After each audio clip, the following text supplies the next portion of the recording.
Hello guys, my self Vaishnav Pawar, I am from Pune. आज हम देखेंगे DBX 260। जो ड्राइवर है क्रॉसर, जो कुछ भी हम उसे बोलते हैं, उसका एक्चुअली वो काम कैसे करता है और काम करने के बाद उसका आउटपुट कैसे निकलता है, कैसे टोन जनरेट होती है, ये आज हम देखेंगे। ठीक है, इससे पहले जो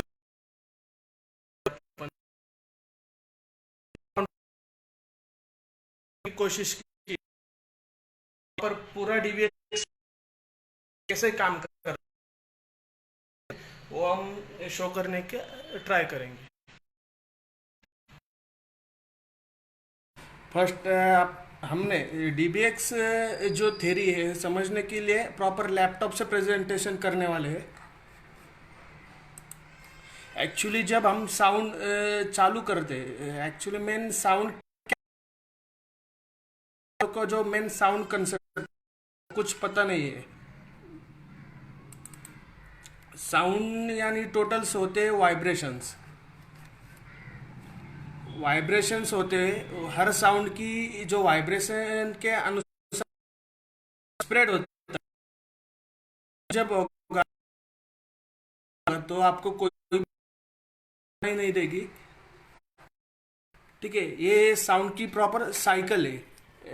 ऐसे जो साउंड जनरेट होता है, ये इसका ग्राफ होता है।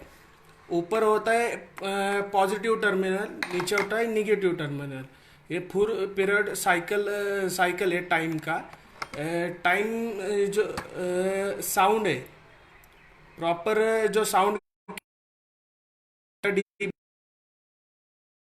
वेव जनरेट होने के बाद पॉजिटिव टर्मिनल से आके फिर आने लगती है। टोटल साइकिल कंप्लीट हो जाता है। उसका जो कैलकुलेशन डिग्री में है ना, जब वो पॉजिटिव में रहता है, जो 180 जीरो से 180 डिग्री तक उसकी साइकिल रहती है। उसके बाद वो निगेटिव में जब जाने लगता है तो वो 180 से 360 तक यहाँ पे उसकी साइकिल रहती है। हर फ्रीक्वेंसी आप 50 हर्ट्ज चेप के ले लो। इस साउंड का जो स्पीड है ना, इसके हिसाब से उसका जो वेवलेंथ है, इसकी प्रॉपर जो लेंथ है, इसे बोलते हैं वेवलेंथ। उसकी आपने ना पूरा देखा, इसकी इसे कहते हैं वेवलेंथ। ठीक है, ये वेवलेंथ 360 डिग्री में कंप्लीट हो जाती है, उसे बोलते हैं एक साउंड की एक साइकिल। ये सबसे बेसिक कंसेप्ट है। इसके आगे हम देखेंगे। ये 260 ड्राइवर है।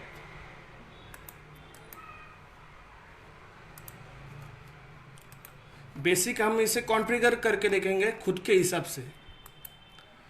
हर क्रॉसर कौन सा भी रहने दो, लाउड स्पीकर सिस्टम जो साउंड मैनेज करता है, उसे बोलते हैं क्रॉसर। हम अपने लैंग्वेज में क्रॉसर बोलते हैं। उसका स्टार्टिंग कॉन्फ़िगरेशन की स्टार्टिंग हर वक्त हर चीज़ विजार्ड से होती है। बट एक क्रॉसर का विजार्ड का बटन यहाँ पे है, दूसरे का यहाँ पे है। वो कंपनी के हिसाब से उन्होंने डिज़ाइन किया रहता है। DBX का अलग है, EV का अलग है, हर चीज़ का अलग है। आज हम इसे कॉन्फ़िगर कर रहे हैं। सिंपली DBX ऐसी डिज़ाइन है इसकी। यहाँ पे पहले जाने के बाद हमें वो पूछता है आप इक्वलाइजर के टू टाइप होते हैं। फर्स्ट, सेकेंड वाला है पैरामेट्रिक। पैरामेट्रिक थोड़ा बंदे प्रोफेशनल, पैरामेट्रिक ठीक है। उसके बाद ये दो है इपेक्ट्स। इपेक्ट्स यानी तो प्लगइन्स। जब आप बनाते हैं कोई भी डिजाइनिंग सॉफ्टवेयर के अंदर या एडिटिंग, वहाँ पे अपने हिसाब से प्लगइन्स यूज कर सकते। DBX कंपनी ने हमारे लिए कुछ प्लगइन, इसमें से ऑपरेशन है, ऑटोमेटिक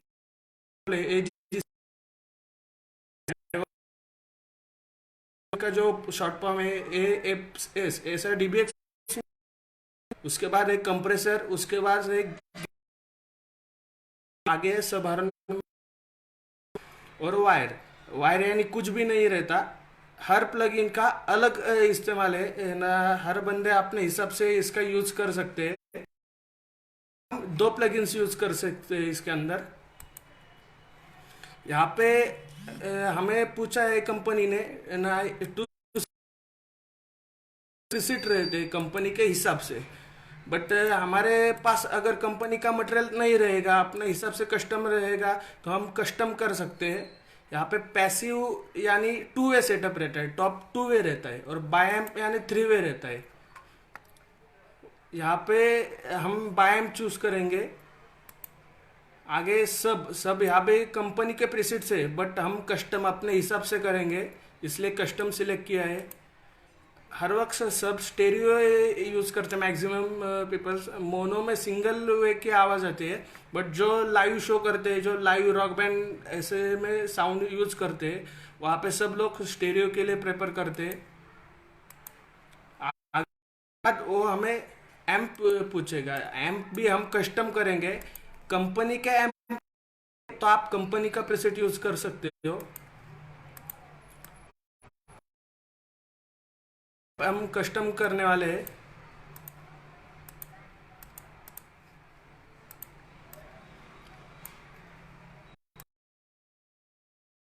कस्टम कर लो का एम्प भी कस्टम करने वाले हैं। यहाँ पे हमें राउटिंग आउटपुट पूछ रहा है। होता है ना, कुछ बंदे बोलते हैं हमें एक दो चैनल के लिए बेस चाहिए, 5-6 किलो एचएफ चाहिए। अपने हिसाब से अपने कस्टम कॉन्फ़िगर कर सकते हैं। इसका ये राउटिंग है, ठीक है। डीबीएक्स में भी प्रॉपर यही है, खाली यहाँ पे एक्सपांड किया हुआ है, डीबीएक्स में एक्सपांड किया हुआ नहीं है। फर्स्ट को अपन बेस लेंगे, उसके बाद मिड लेंगे, फिर एचएफ लेंगे। ये हुआ अपना सेटअप कॉन्फ़िगर।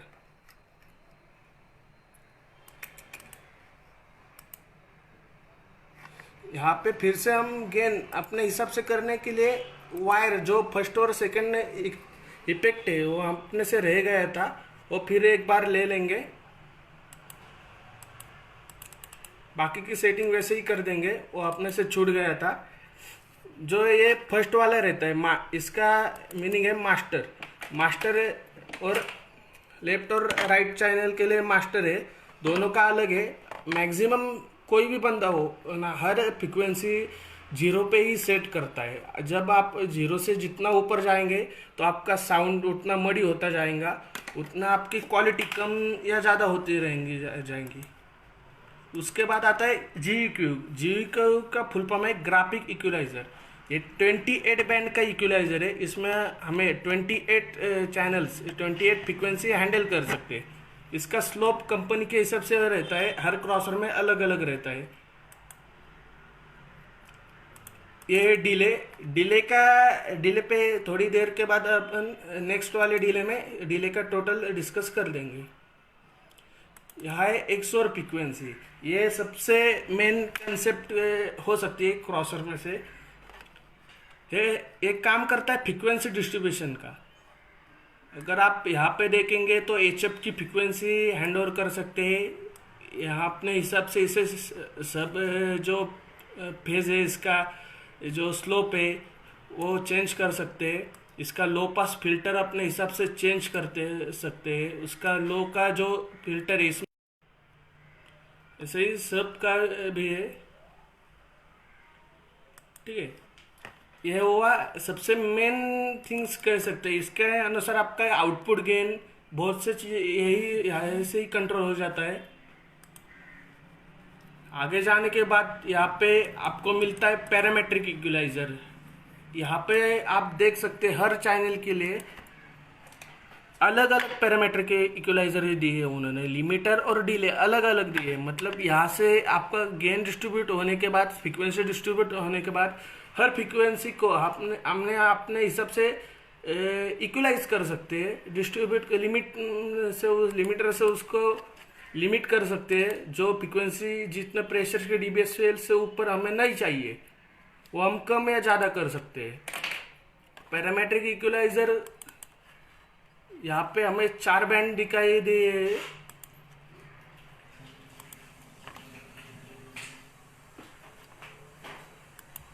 ठीक है, उसके बाद यहाँ पे आता है लिमिटर। लिमिटर का सबसे मेन काम रहता है। लिमिटर में आने के बाद और इजी।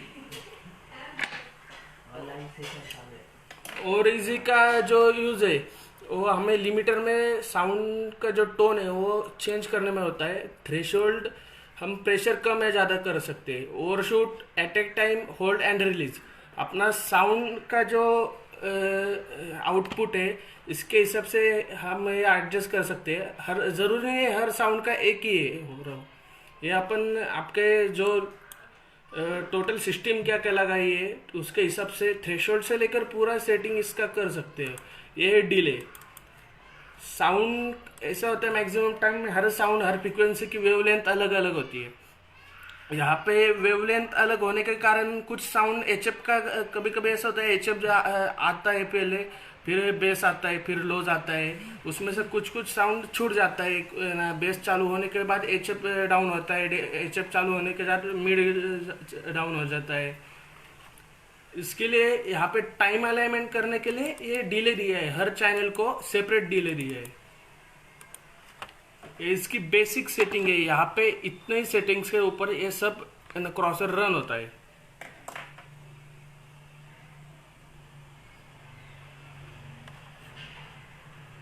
ये हुआ टोटल DBX 260 का। और हम देखेंगे आगे और basic concept in sound line में।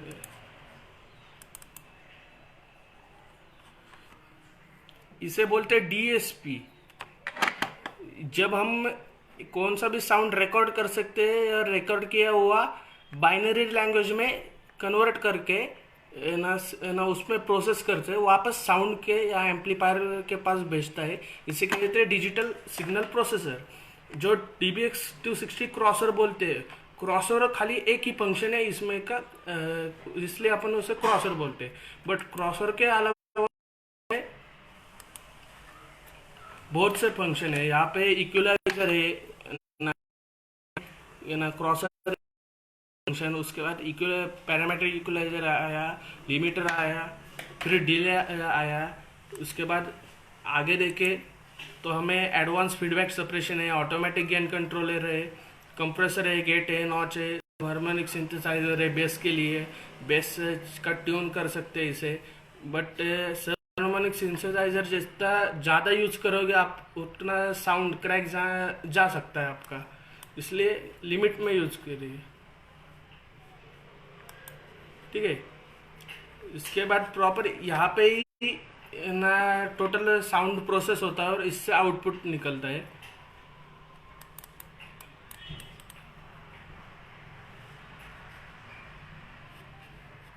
यहाँ पे DBX 260 में फर्स्ट 25 प्रोग्राम हम एडिट कर सकते हैं अपने हिसाब से। उसके आगे के जो प्रोग्राम्स है वो हम यूज नहीं कर सकते।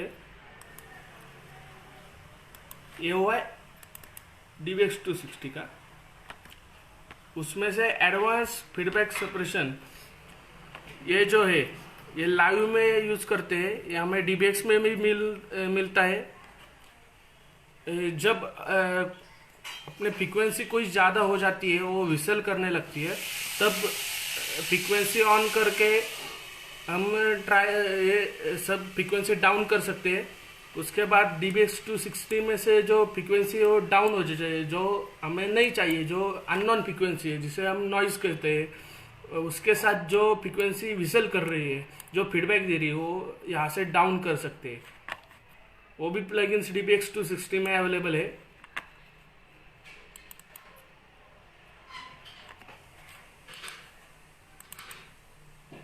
ये हुआ इक्वलाइजर। इसे बोलते हैं पैरामेट्रिक इक्वलाइजर।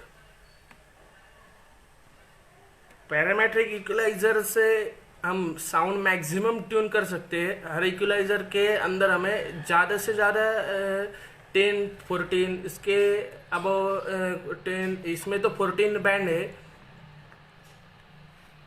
इसे हम ट्यून कर सकते हैं अपने हिसाब से साउंड। इसका हर एक बैंड अपने हिसाब से ट्यून करने के बाद उसका जो स्लोप है वो चेंज कर सकते हैं। उसका गेन से लेकर हर चीज़ हम हैंडल कर सकते हो।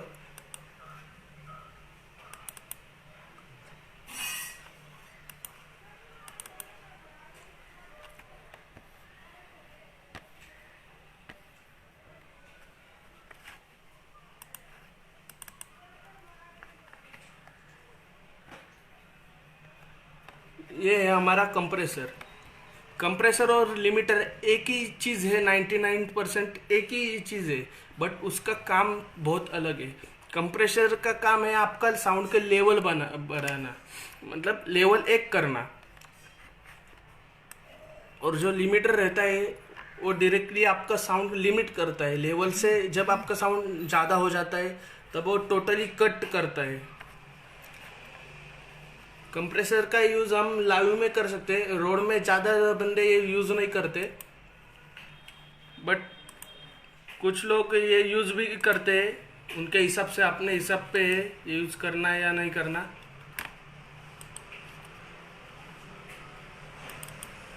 आगे हम देखेंगे DBX 360।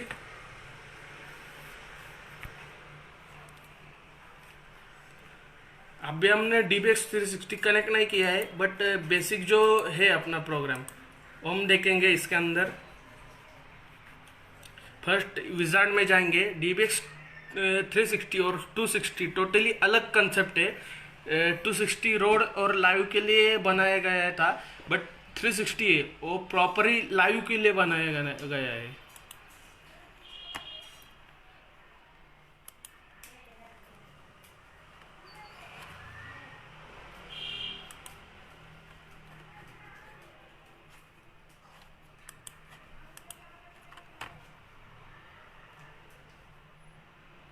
यहाँ पे हमें पूछ रहा है हमारा सेटअप क्या चाहिए। मैक्सिमम लाइव के लिए स्टेज मॉनिटर भी यूज़ करते हैं और PA सिस्टम भी, इसलिए हम PA सिस्टम और स्टेज मॉनिटर चूज़ करेंगे।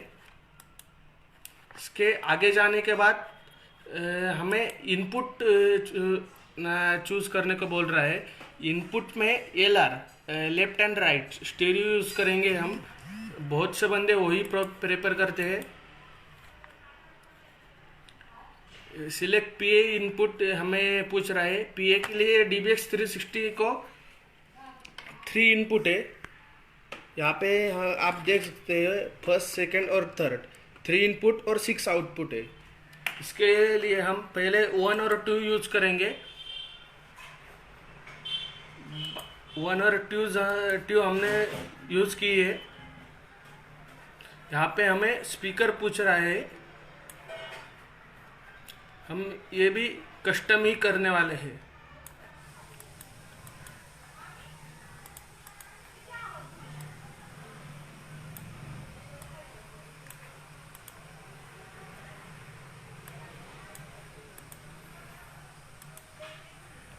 यहाँ पे हमें एक एडवांस सेटिंग मिलती है। आप हमने देखा फुल रेंज क्या है, मतलब पैसिव। फुल रेंज मतलब पैसिव। बायम क्या है, बायम मतलब 3 वे, मतलब बेस अलग आता है, मिड अलग और आता है, और HF अलग आता है। अब ट्रायम्प क्या है, ट्रायम्प होता है 4 वे साउंड, मतलब सब आपका अलग आएगा। लो मिड है आपका वो अलग आएगा, हाई मिड है वो अलग आएगा, और HF अलग आएगा। इसे कहते हैं ट्रायम्प। बट मैक्सिमम पुणे में जो बंदे हैं वो बायम्प या 2 वे पे यूज करते हैं। ट्रायम्प पे जो बड़े सेटअप है वो यूज करते हैं, इसलिए हम फुल रेंज यूज करेंगे। यहाँ पे पूछ रहा है आप सब यूज करते हैं, यस करने वाले हम। ऑक्स फील्ड नो करने वाले हैं।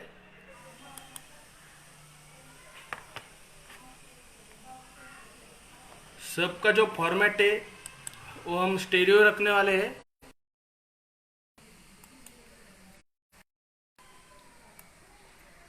यहाँ हमें सबका स्पीकर पूछ रहा है, वो भी हम नॉट लिसन सेट करेंगे।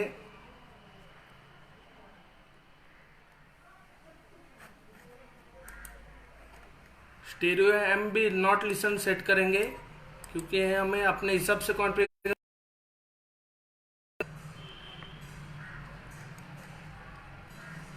हमें मॉनिटर स्पीकर भी नॉट लिसन, ये हमें मॉनिटर 5-6 चैनल को मॉनिटर सिलेक्ट किया था हमने। यहाँ पे ही मॉनिटर सिलेक्ट करेंगे। मॉनिटर का भी फुल रेंज सिलेक्ट देंगे। ठीक है, एक ही मॉनिटर चाहिए हो तो हम एक ही सिलेक्ट कर सकते हो, और 6 चैनल को और एक मॉनिटर चाहिए वो भी आप कॉन्फ़िगर करके ले सकते हो। हम नो सिलेक्ट करेंगे। मॉनिटर के लिए एम्प नॉट लिसन सिलेक्ट करेंगे। मॉनिटर के लिए आउटपुट जो है फर्स्ट 1 और 2 हमने पीए के लिए लिए, बट 3 इनपुट है वो मॉनिटर के लिए रहने देंगे।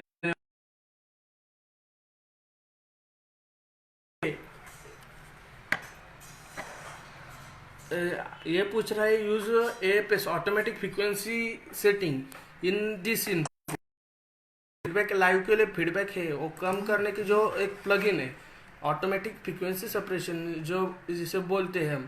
तो आप यहाँ पे यूज करना चाहते हैं तो हम इसे यस कर देंगे, अप्लाई करंट चेंज यस कर देंगे। ये अपना कॉन्फ़िगर हुआ है। कॉन्फ़िगर होने के बाद हर वक्त ऐसे दिखाता है आपका कहाँ पे क्या है, कैसे टोटली ऐसे दिखाता है। ठीक है,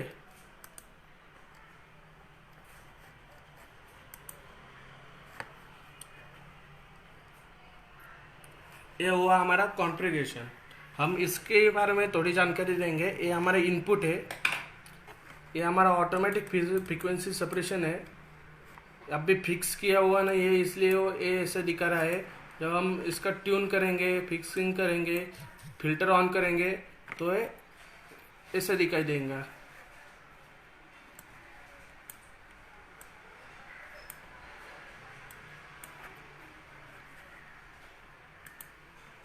ठीक है, आगे जाने के बाद इसने हमें GPQ इसे कहते हैं ग्राफिक इक्वलाइजर, जैसे 260 में था ये भी यहाँ पे दिया है। अपने हिसाब से साउंड RTA करके हम सेट कर सकते हैं, कम या ज़्यादा इसके हिसाब से हम कर सकते हैं। ये खाली लाइव में हम RTA करते हैं, रोड में भी कुछ बंदे करते हैं RTA का यूज़ होता है, बट कुछ लोग नहीं करते। Soft sound, clean sound, 0 dB flat level करने हो तो RTA यूज़ कर सकते हैं हम। आगे जाने के बाद सब हार्मोनिक सिंथेसाइजर, आगे जाने के बाद यहाँ पे आ रहा है सब हार्मोनिक सिंथेसाइजर। इसका जो साउंड ट्यून कर रहे हैं सब है आपका, ये खाली सब फ्रीक्वेंसी पे रन करता है। सब हार्मोनिक सिंथेसाइजर आपका बेस ट्यून करने के लिए आप यूज़ कर सकते हैं। ये आपके फ्रीक्वेंसी को बूस्ट करता है, बट ये ज़्यादा हुआ, इसकी फ्रीक्वेंसी ज़्यादा हुई तो ये आपके सब को डैमेज कर सकता है, मतलब साउंड क्रैक कर सकता है आपके कानों से। इसका कुछ पैरामीटर्स नहीं है, आपके कानों के हिसाब से सेट करके आप इसे यूज़ कर सकते हैं। यहाँ के बाद आता है ऑटोमेटिक इक्वल, ऑटो इक्यू आता है। DBX ऑटो इक्यू ऐसी प्रोसेस है वो चालू करने के बाद ये खुद ब खुद आप, इसे कहते हैं ऑटो इक्यू। ये भी यूजफुल कंसेप्ट है, बट बहुत बंदे करते नहीं है। जिनके पास एडवांस टूल्स नहीं है वो इसका यूज़ कर सकते हैं। यहाँ पे कंप्रेसर आता है, हमें देख सकते हैं कंप्रेसर इन्होंने कैसे एडजस्ट किया है। ये कंप्रेसर है, खाली जो आपका साउंड है उसे कंप्रेसर लेवल करने तक आता है। कोई भी फ्रीक्वेंसी यहाँ से आउट होती है तो पूरी नहीं बाहर जाती, आप जो जो लेवल सेट की है आपने वहाँ से वो कट होती रहती है। इसे बोलते हैं कंप्रेसर। और आगे लिमिटर का भी बता देंगे। लिमिटर और कंप्रेसर सेम कंसेप्ट है, बट थोड़ा काम अलग अलग है इनका। यहाँ पे है एक शोर फ्रीक्वेंसी, यानी जो हम बोलते क्रॉसओवर। अपने हिसाब से फ्रीक्वेंसी डिस्ट्रीब्यूट हम इससे कर सकते हैं। आगे जाने के बाद हमें आता है पैरामेट्रिक इक्वलाइजर। यहाँ पे 8 बैंड का इक्वलाइजर दिया हुआ है, हम अपने हिसाब से चेंज करके इसका गेन कम ज़्यादा माइनस प्लस करके फ्रीक्वेंसी यहाँ पे डाउन अप करके ये यूज़ कर सकते हैं। आगे जाते के आता है हमें लिमिटर। मैक्सिमम साउंड में लिमिटर बहुत यूजफुल कंसेप्ट है। लिमिटर से आपका साउंड लिमिट होता है, आपका मटेरियल जलने से बच जाता है।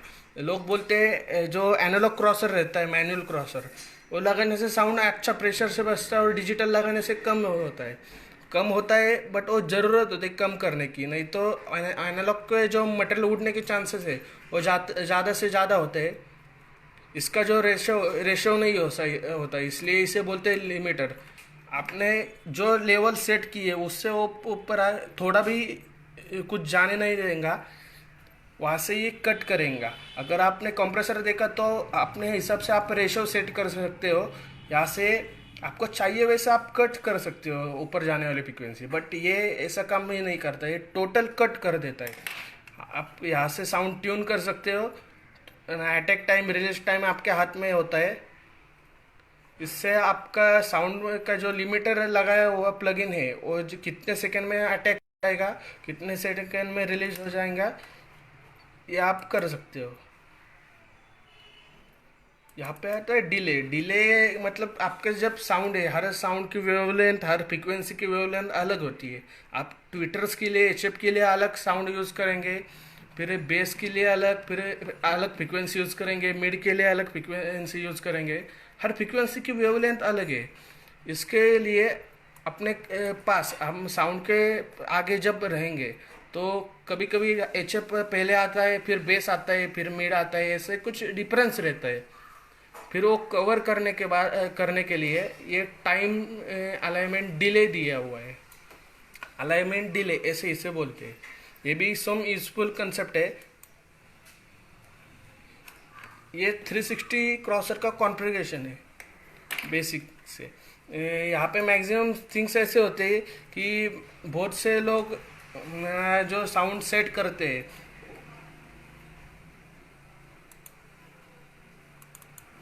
वो लिमिटर से प्रॉपर सब कुछ दबा देते हैं। लिमिटर से कम से कम माइनस ऐसे 0 dB से लिमिटर सेट करते हैं, फिर गेन से जाके गेन फुल इंक्रीज कर देते हैं, ऐसे सेट करते हैं। यहाँ से लिमिटर से आपका साउंड का प्रेशर कम होता है, आपका साउंड जलता नहीं है, बट गेन से आपका आउटपुट बढ़ा देते हैं। इससे होता है क्या, आपके साउंड का होता है वो मड़ी हो जाता है। और जब यहाँ पे के लिए एक थ्योरी यूज की जाती है, अलाइनमेंट 0 dB तक देखेंगे हम। 99 kHz तक ये सब किया हुआ है, ठीक है। 90 हमें चाहिए 125, ठीक है। इसके लिए यहाँ तक तो है 140 160 अब स्पीकर पे डिपेंड करता है, वो कभी कम होता है कभी ज़्यादा होता है। यहाँ पे वो टोटली पंच आएगा, बट वो पंच पूरा नहीं चाहिए हमें, इसलिए टोटल स्लोप देके यूज़ किया हुआ है। स्लोप देके उसकी फ्रीक्वेंसी कम से कम करते हैं लोग। बट जब हम गेन बढ़ाते हैं, गेन अब भी है 0 dB, हम बढ़ाएंगे +6 dB,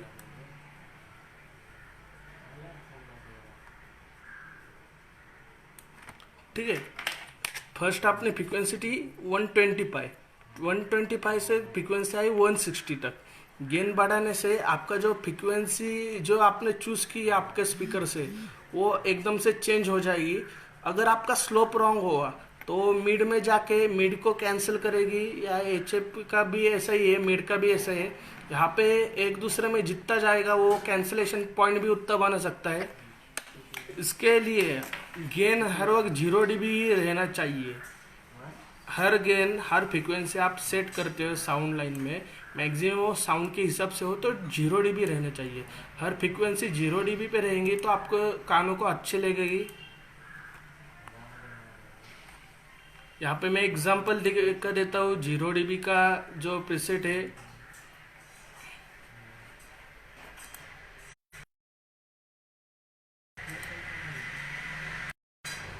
मेरे कुछ जो प्रीसेट है वो सेट करके रखा है, वो है मैंने।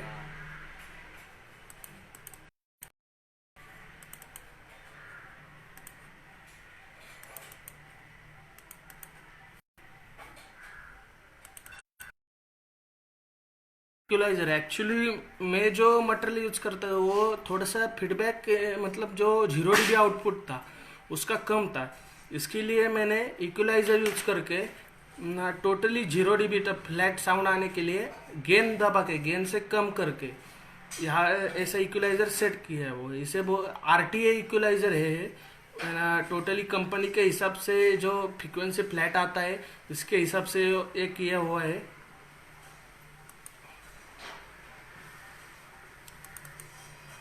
ये उसका पैरामेट्रिक इक्वलाइजर है मिड के लिए।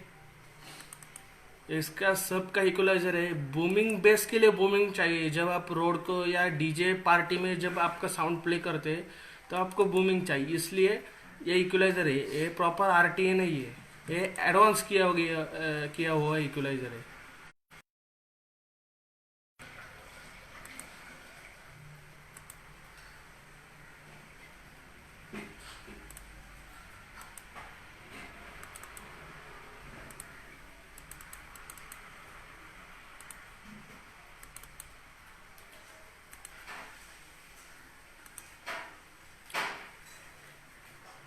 इसके फिल्टर्स भी वैसे ही अलग किए हुए हैं हमने। इसे 260 इस लेवल में काम करता है।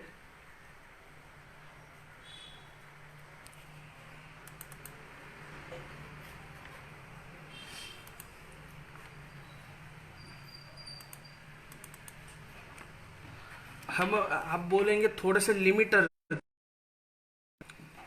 हम सेट करते हैं तब ये हमारी हर फ्रीक्वेंसी के हिसाब से वेवलेंथ रहती है। अपना लिमिटर का अटैक टाइम इसके अनुसार होना चाहिए। अगर ऐसा हुआ कि इसकी वेवलेंथ इतनी है तो हम अटैक कर रहे हैं, इतनी अटैक कर रहे हैं, बाकी का छोड़ दे रहे हैं, इससे वो प्रॉपर फ्रीक्वेंसी हमें नहीं मिल पाएगी। ये टोटल रेशो है टाइम और ये है एम्पलीट्यूड।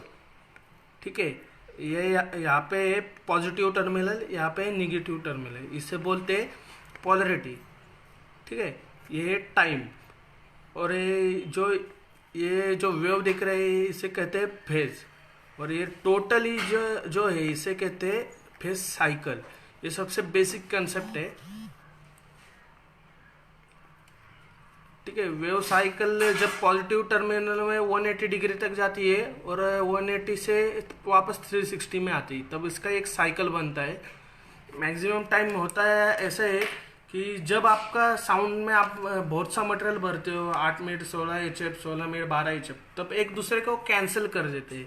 उनकी फ्रीक्वेंसी ना रिस्पॉन्स कम ज़्यादा होता है, आगे पीछे होता है, इसके वजह से वो एक दूसरे को कैंसिल करते हैं। इसके वजह से उससे हम क्या कर सकते हैं, उसका फेज निकाल के टाइम अलाइनमेंट करके और भी कॉम्बिंग फिल्टर है, ऐसा बहुत कुछ थ्योरीज है जो करके हम कैंसिल देखते हैं। कंपनी का साउंड एकदम लाउड क्लियर बजता है। जो लोग इंजीनियरिंग जिन्होंने की हुई है उनका साउंड बजता है, बट उन्होंने मटेरियल भी अच्छा नहीं यूज़ किया फिर भी बजता है। बट हमने कभी कभी कंपनी का मटेरियल यूज़ करते हैं, ब्रांड मटेरियल यूज़ करते हैं, फिर भी हमारा साउंड नहीं बजता। ठीक है, इसमें ऐसे ही कुछ एग्जांपल है। मैं एक डिज़ाइनिंग आपको दिखाना चाहूँगा।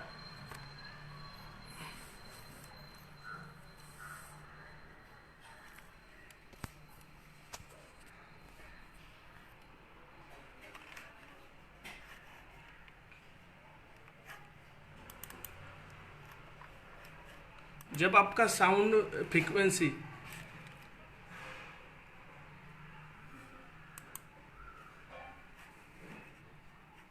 जब आपकी साउंड फ्रीक्वेंसी एक दूसरे में जाएगी तो वो एक दूसरे को कैंसिल करेंगे। इसके लिए आपका जो स्लोप डिज़ाइन करते हैं आप, वो उसका फ्रीक्वेंसी आपको स्लोप का डिग्री कैसा होना चाहिए जिससे वो एक दूसरे को कैंसिल नहीं करे। हमें सेटिंग करने में ऐसा नहीं हो, इसे आपको करना चाहिए। इसके वजह से आप कैंसिलेशन रिमूव करके लाउड और क्लियर और स्ट्रॉन्ग साउंड बाहर निकाल सकते हो।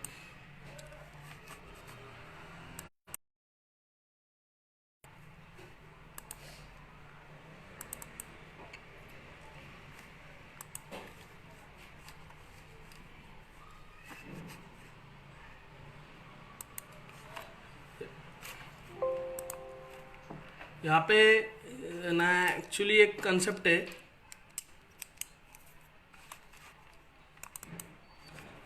जो ये सब हार्मोनिक सिंथेसाइजर है, हमने इसके साथ बात कर ली, बट ये बहुत यूज़फुल है। बट इसका साउंड सॉफ्ट करता है, बट कुछ क्वांटिटी में यूज़ किया तो ये मटेरियल डैमेज भी कर सकता है।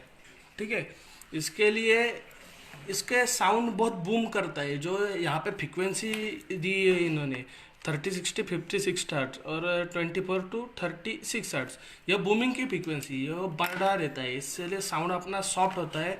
और ठीक है, सॉफ्ट होने के बाद वो प्रॉपर कान में जाने के लिए ऐसा बेस जो होता है, फील जो होता है बेस का लगता है। ये मॉड्यूलर डिज़ाइन, इस ये स्लोप है प्रॉपर साउंड कैंसलिंग निकालने के लिए बनाया गया हुआ है। देख सकते हैं इसका स्लोप कैसा है, इसका सब डिज़ाइन किया गया है। यह ऑडियो सिमुलेशन निकाल के सीधे साइड में जो साउंड रखा तो एक दूसरे को कैंसिल नहीं किए करना चाहिए, इसके हिसाब से स्लोप निकाला है। ठीक है,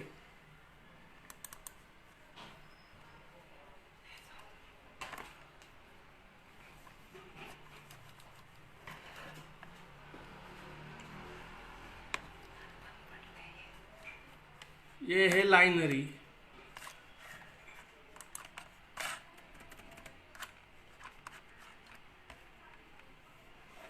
ये लाइनरी डिज़ाइन है, इसके हिसाब से हम 3D डिज़ाइन करके ऑडियो सिमुलेशन निकल के आउटपुट निकाल सकते हैं। ठीक है, आज के लिए इतना ही। अगर इस वीडियो को लाइक्स और डिटेल्स और भी इंफॉर्मेशन चाहिए तो आप इस वीडियो को लाइक्स करो, भेजो, शेयर करो। और इनको कुछ प्रॉब्लम हुआ साउंड में तो मेरा नंबर मैं कमेंट्स में दे दूंगा। ठीक है, वहाँ पे मुझे कांटेक्ट करो, फिर आगे के और भी वीडियो बनाएंगे, उसमें और भी साउंड का डिस्कस करेंगे।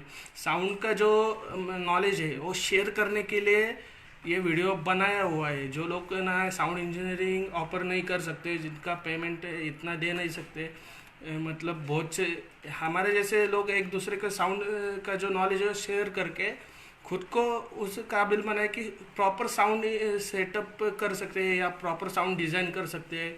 सब नॉलेज बेसिक आना चाहिए, इसके पर्पज से ये वीडियो बनाई हुई है। यहाँ पे सब लोग शेयर करो, कमेंट्स करो। अगर किसको कुछ प्रॉब्लम हुआ बेसिक थिंग्स में तो मेरा नंबर दे दूंगा मैं। ठीक है, थैंक यू।